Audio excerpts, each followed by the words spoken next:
Hey there, friends, and welcome back to Botanic Haven, your go-to place for everything gardening, plant care, and creating those beautiful green spaces both inside your home and out in your yard. I'm so glad you're here today because we're diving into something that might completely change how you look at your lawn and garden. You know those plants you've been pulling out, spraying with chemicals and cursing every spring?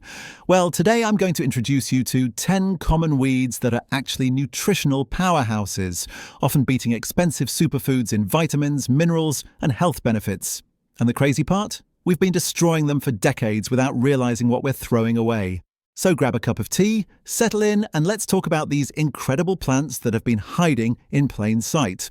I'll never forget the day my neighbour Daisy came over to my garden with this look of absolute horror on her face. She pointed at a patch of what I thought were perfectly lovely plants growing along my fence line and said, "You know, those are weeds, right? You need to get rid of them before they spread to my yard." I looked down at these vibrant green plants with their cheerful yellow flowers and thought, well, they're not hurting anyone. But that conversation got me thinking, what exactly makes something a weed? The more I researched, the more I realized that we've been conditioned to see certain plants as enemies, when many of them are actually incredible sources of nutrition that our ancestors relied on for centuries. It's like we've forgotten an entire category of food that grows freely, requires no planting, no fertilizing, and no special care. These plants are survivors, which means they're packed with nutrients and natural compounds that help them thrive in tough conditions, and those same compounds can benefit us tremendously.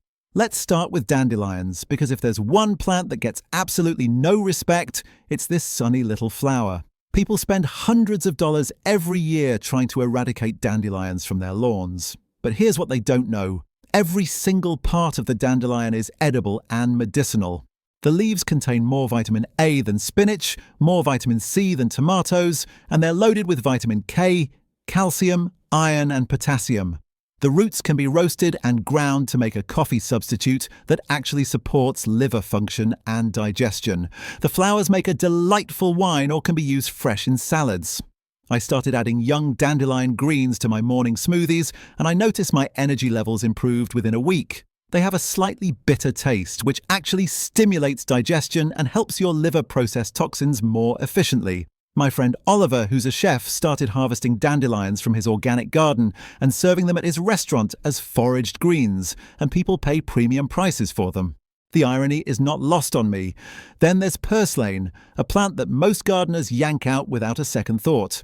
This succulent little ground-covering weed with paddle-shaped leaves is an absolute nutritional superstar.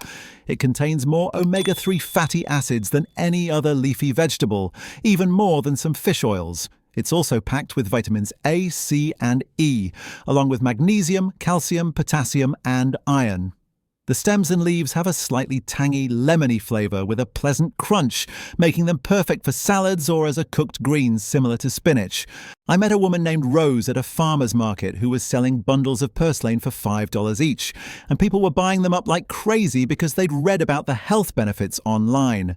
Meanwhile, most home gardeners are poisoning this plant in their vegetable patches. Purslane thrives in hot, dry conditions where other plants struggle, which tells you something about its resilience. That resilience translates to antioxidants and compounds that protect against cellular damage. I now let purslane grow freely in certain areas of my garden, and I harvest it regularly for meals. It regrows quickly, so you essentially have a renewable food source that requires zero effort. If this guide has helped you, write 1 in the comments, and if not, write 0. This way, I'll know which tips are most useful for your garden. Now let's talk about lamb's quarters, which might be growing in your garden right now without you even realizing its value. This tall, leafy plant with slightly powdery-looking leaves is related to quinoa and amaranth, and it's actually more nutritious than both of them. Lamb's quarters contains more protein than cultivated vegetables, along with massive amounts of vitamin A, calcium, potassium, and iron.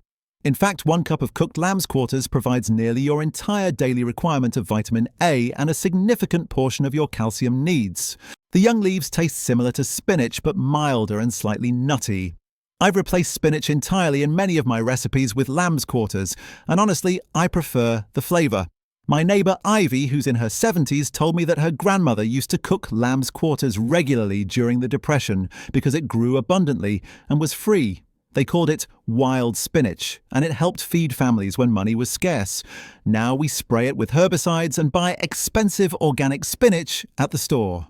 The disconnection from our food heritage is almost tragic when you think about it.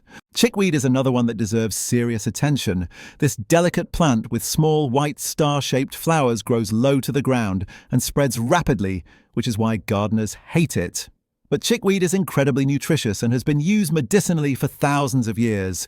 It's rich in vitamins C, A, and B complex, plus minerals like calcium, magnesium, and potassium. The entire plant is edible raw or cooked, with a mild, fresh flavor that works beautifully in salads or as a garnish. What's really interesting is that chickweed contains saponins, which are natural compounds that help the body absorb nutrients more efficiently and can support the lymphatic system. I make a simple chickweed salad by mixing it with some dandelion greens, purslane, and a light vinaigrette. And it's honestly one of the most nutritious meals you can eat. A friend of mine, Lucas, who's really into natural health, makes chickweed tea and says it helps reduce inflammation and supports his immune system. Whether you believe in the medicinal properties or not, there's no denying that chickweed is a nutritional powerhouse that costs nothing and grows abundantly in most climates. Plantain, and I'm not talking about the banana-like fruit here, but the broad-leafed or narrow-leafed weed that grows in lawns and disturbed soil everywhere. This plant is legendary in herbal medicine and has been called the Band-Aid plant because the leaves can be crushed and applied directly to cuts, scrapes, insect bites, and stings to reduce pain and promote healing. But it's also edible and highly nutritious. Young plantain leaves can be eaten raw in salads or cooked like spinach, and they contain vitamins A, C, and K, along with calcium and iron. The seeds, which form on those distinctive tall spikes, are actually the same psyllium seeds sold in stores as a fiber supplement. People spend money on psyllium husk powder when they could be harvesting it from their own yards. Plantain is one of those plants that grows in the worst soil conditions, which tells you it's a survivor. That survival mechanism means it concentrates nutrients and beneficial compounds. I've started harvesting the young leaves in early spring when they're most tender, and I dry the seeds later in the season. It's like having a free pharmacy and grocery store right in my lawn. Let's talk about wood sorrel, which many people mistake for clover because of its three-leafed structure. But wood sorrel has heart-shaped leaves and produces small yellow or pink flowers, and it has a delightful lemony, tangy flavor due to its oxalic acid content. This makes it perfect for adding a citrusy punch to salads, using as a garnish, or even making a refreshing beverage. Wood sorrel is high in vitamin C and was actually used by sailors to prevent scurvy on long voyages. The entire plant is edible, including the flowers and seed pods, which have an even more intense sour flavor.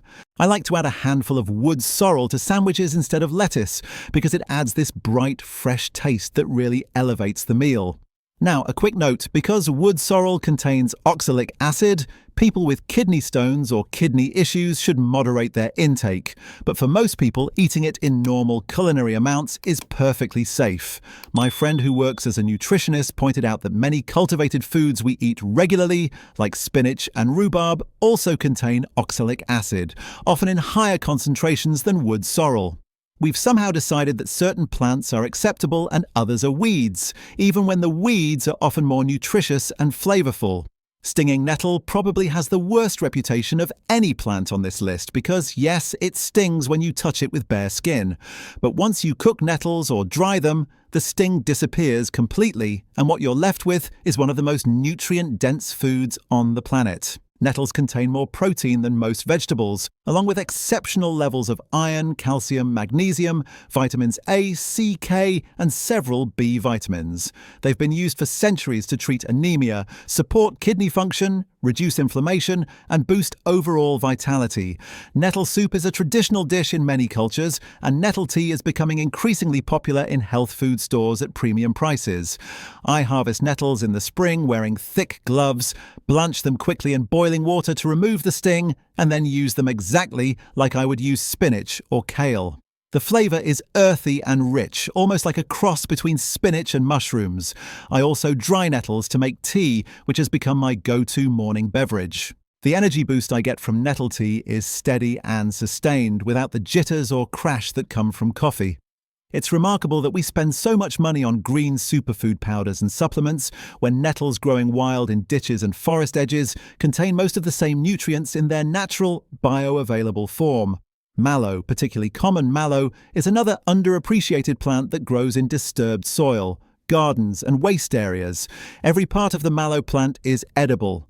The leaves can be eaten raw when young or cooked like greens, and they have a mild, pleasant flavour. The real magic is in the texture because mallow leaves contain mucilage, a thick, gel-like substance that gives them a slightly ochre-like quality when cooked. This mucilage is actually incredibly beneficial for digestive health, soothing inflammation in the gut and supporting healthy mucous membrane function. The young seed pods, which look like tiny wheels of cheese, are crunchy and mild, making them a fun addition to salads. Mallow flowers are also edible and quite pretty, adding colour to dishes. What's interesting is that mallow is related to marshmallow plant, which was historically used to make the confection we now know as marshmallows, though modern marshmallows contain no actual plant material anymore.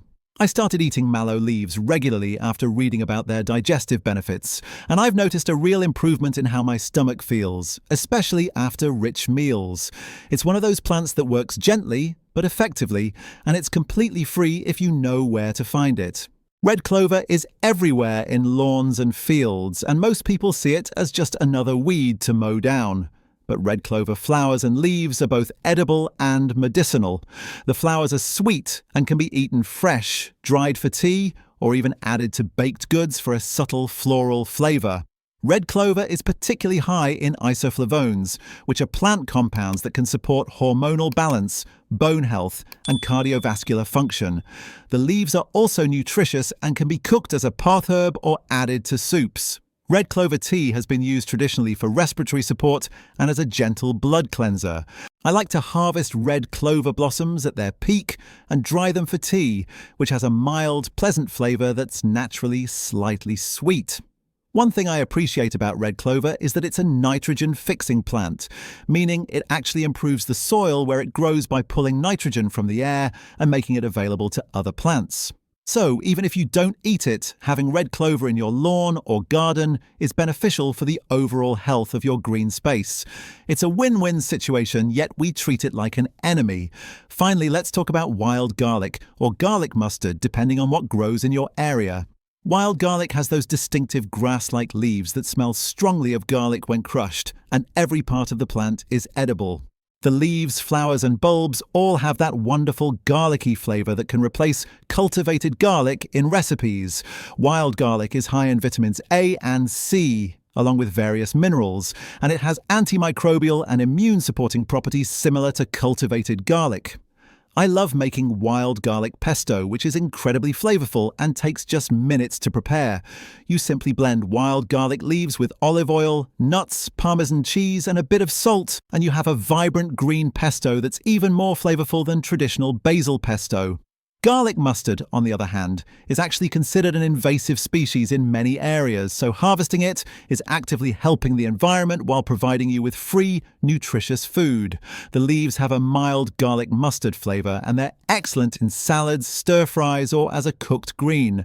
The key with garlic mustard is to harvest the young plants before they flower and set seed, because that's when they're most tender and mild. Older plants can be quite bitter, though some people still use them cooked. Either way, you're removing an invasive plant and getting nutritious food in the process. What strikes me most about all these plants is how they've been systematically devalued in our culture. We've been taught that the only good plants are the ones we deliberately plant and cultivate, preferably in neat rows or tidy garden beds. Anything that shows up uninvited is automatically labelled a weed and targeted for destruction. But our ancestors didn't think this way. They knew these plants intimately, understood their nutritional and medicinal properties, and integrated them into daily meals without a second thought. The shift away from wild food foraging happened relatively recently in human history, really accelerating after World War II with the rise of industrial agriculture and suburban lawn culture. Suddenly, the ideal was a perfectly uniform green lawn without a single weed, and we developed an entire industry around achieving this unnatural monoculture. We spray chemicals, spend countless hours pulling plants, and pay for lawn care services to maintain this artificial standard of what a yard should look like. The environmental cost of this approach is staggering. Herbicides don't just kill the target plants, they disrupt entire ecosystems, harm beneficial insects, contaminate groundwater, and can pose health risks to humans and pets. Many of the most common lawn herbicides have been linked to various health concerns, yet we spray them liberally in areas where children play and families gather. And for what? To eliminate free, nutritious, beneficial plants that could actually be feeding us and supporting local wildlife. Dandelions, for example, are crucial early-season food sources for bees and other pollinators. When we eliminate them, we're removing vital nutrition for insects that are already struggling with habitat loss and pesticide exposure. It's a vicious cycle where we create problems trying to solve a problem that wasn't really a problem in the first place. I'm not suggesting that everyone needs to let their yard become a wild jungle, but there's definitely a middle ground. You can maintain attractive, functional outdoor spaces while also allowing some of these beneficial weeds to grow. Maybe you designate certain areas of your yard as wild zones where plants can do their thing without interference. Or you learn to see beauty in diversity rather than demanding uniformity. I've started letting more variety into my own garden, and honestly, it's more interesting to look at and certainly more beneficial for local wildlife. The bees, butterflies, and birds that visit my yard have increased noticeably since I stopped trying to maintain that perfect sterile lawn. And I have an abundance of free, organic, highly nutritious food available whenever I want it. The practical benefits extend beyond just nutrition. Many of these so-called weeds are companion plants that can actually help your cultivated vegetables grow better. Dandelions, with their deep taproots, pull nutrients from deep in the soil and make them available to shallower-rooted plants. Clover fixes nitrogen, enriching the soil naturally. Purslane provides ground cover that helps retain soil moisture and suppress less desirable plants. When you start understanding how these plants function within the ecosystem, you realize they're not weeds at all. They're valuable members of a healthy, balanced garden. The industrial agriculture model tries to eliminate complexity in favor of simplicity, but nature doesn't work that way. Biodiversity is strength, monocultures are vulnerable. The same principles apply to your home garden or lawn. Getting started with foraging these common weeds is easier than you might think. The first and most important rule is to be absolutely certain of your plant identification. While the plants I've mentioned are generally easy to identify and have no toxic lookalikes, you should still take time to learn them thoroughly. There are excellent field guides, online resources, and even apps now that can help with plant identification. Start with 1 or 2 plants that you can easily identify and get comfortable using them before expanding your repertoire. Harvest from areas that you know haven't been sprayed with chemicals or contaminated with pollutants. Your own yard is ideal if you've been managing it organically. Avoid harvesting near busy roads where plants may have absorbed heavy metals from car exhaust, and never harvest from public parks unless you're certain they don't spray pesticides. When harvesting, take only what you need and never remove all the plants from an area. Sustainable foraging means leaving enough for the plants to continue thriving and reproducing. For most greens, you want to harvest the young, tender leaves, which have the best flavor and texture. Many of these plants become tougher and more bitter as they mature, though they're still edible and nutritious even then. I generally harvest in the morning after the dew has dried, but before the heat of the day, as this is when plants have the highest moisture content and best flavor. Rinse everything thoroughly before eating, just as you would with any produce from the store or garden. Incorporating these wild foods into your diet can be as simple or as creative as you want to make it. Start by adding small amounts to familiar dishes. Throw some dandelion greens into your salad mix, add chickweed to a smoothie, or substitute wild garlic for cultivated garlic in a pasta dish. As you become more comfortable with the flavors and uses, you can start creating recipes specifically around these ingredients. I've found that people who are initially skeptical about eating weeds become enthusiasts once they actually taste how fresh and flavorful these plants are. There's something deeply satisfying about eating food that you've harvested yourself. especially when it's growing abundantly and requires no cultivation effort on your part. The medicinal aspects of these plants are worth exploring as well, though I always encourage people to do their own research and consult with healthcare providers, especially if you have existing health conditions or take medications. Many of these plants have been used in traditional medicine for thousands of years, and modern science is increasingly validating what traditional healers knew all along. Dandelion supports liver and kidney function. Nettle is anti-inflammatory and nutrient-dense. Plantain is antimicrobial and wound healing. Chickweed supports the lymphatic system. These aren't wild claims, they're documented properties backed by both traditional use and scientific research. Using these plants as food and gentle herbal support is quite different from using pharmaceutical drugs, but that doesn't mean they're without value. In fact, the gentle, nourishing action of wild foods is often exactly what our bodies need in our over-medicated, nutrient-depleted modern world. What I've discovered through my own journey with these plants is that they've reconnected me to the land in a way that conventional gardening never did. When you're planting seeds and cultivating specific crops, there's a certain transactional quality to it. You put in effort and resources, and you expect a harvest in return. But with wild plants, there's no transaction. They're just there, growing abundantly, offering themselves freely to anyone who recognizes their value. It's a gift, really, and accepting that gift has made me more observant, more grateful, and more aware of the incredible abundance that surrounds us if we just open our eyes to it. Every walk around my neighborhood or through a local park has become an opportunity to observe what's growing, what's in season, and what might be useful. It's like learning a new language, or one spoken by the plants themselves. The economic implications are worth considering too. If more people recognized and utilized these free food sources, it could significantly reduce grocery bills while improving nutrition. Imagine if every suburban lawn, instead of being a resource drain requiring water, fertilizer, and chemicals to maintain, became a source of fresh, organic produce. The impact on both individual household budgets and overall environmental health would be remarkable. And this isn't some utopian fantasy, it's completely achievable with nothing more than a shift in perception and priorities. The plants are already there. They want to grow. We're the ones who decided they were undesirable and worth eliminating. Teaching children about these plants is another aspect I'm passionate about. Kids are naturally curious and often more open-minded than adults about trying new foods.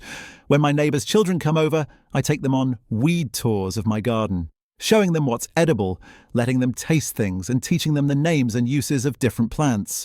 They think it's the coolest thing ever that they can eat flowers and leaves right from the yard. Compare that to the typical child who has no idea where food comes from beyond the grocery store, and you can see how disconnected we've become from basic food knowledge. Reconnecting children with the natural world and teaching them practical foraging skills isn't just fun, it's an investment in their future health and self-reliance. The cultural loss associated with forgetting these plants is significant. Every human culture on Earth developed intimate knowledge of local wild foods, and that knowledge was passed down through generations as essential survival information. In just a few decades, we've largely erased that accumulated wisdom, replacing it with dependence on industrial food systems that are vulnerable to disruption and often prioritize profit over nutrition. Learning about wild edible plants is a way of reclaiming some of that lost knowledge and resilience. It's a small act of resistance against a food system that wants us to believe we need them completely, that we're helpless to feed ourselves without supermarkets and supply chains. I think about my grandmother sometimes and how she would have laughed at the idea of dandelions being a weed problem. She grew up in a time and place where food scarcity was real, and you didn't waste anything edible. She would have looked at a lawn full of dandelions and seen salad, soup, tea and medicine. She would have been harvesting purslane from the garden borders and wild garlic from the woods. That practical wisdom has been lost in many families, including my own, and I feel a responsibility to reclaim it, not because I need to for survival, but because it's valuable knowledge that enriches life and creates connection to the natural world. So here's my challenge to you. Instead of reaching for the herbicide this spring when those first weeds pop up, take a moment to identify them. Learn what they are, research their uses, try eating them. You might be surprised at what you discover. Maybe you'll find that dandelion greens become a regular part of your salads. Maybe you'll start making nettle tea every morning. Maybe you'll simply stop seeing certain plants as enemies and start appreciating them as the beneficial, beautiful, nutritious organisms they truly are. Whatever shift happens for you, it will be a step toward a more sustainable, connected, and nourishing relationship with the natural world that's literally right outside your door. The 10 plants I've shared today are just the beginning. There are dozens, if not hundreds, of edible wild plants in most regions, each with their own flavors, nutritional profiles, and uses. The journey of learning about them is ongoing and endlessly fascinating. Every season brings different plants to harvest, different flavors to explore, different medicines to work with. It's a journey that connects us to place, to season, to the cycles of growth and dormancy that govern all life. And it's available to anyone willing to look beyond the conventional wisdom that says only certain plants have value, while others should be destroyed. I hope this has opened your eyes to the incredible potential growing right in your own yard. These aren't just weeds, they're nutritional powerhouses, traditional medicines, and gifts from nature that cost nothing and ask only to be recognized for what they truly are. So the next time you see a dandelion pushing through the cracks in your driveway or a patch of chickweed spreading in your garden bed, pause before you pull it out. Consider that you might be looking at your next salad, your next tea, your next free source of vitamins and minerals that rivals anything in the produce section. Nature provides abundance when we're willing to see it. Thanks so much for joining me today here at Botanic Haven, and I'll see you in the next one. Happy foraging, friends.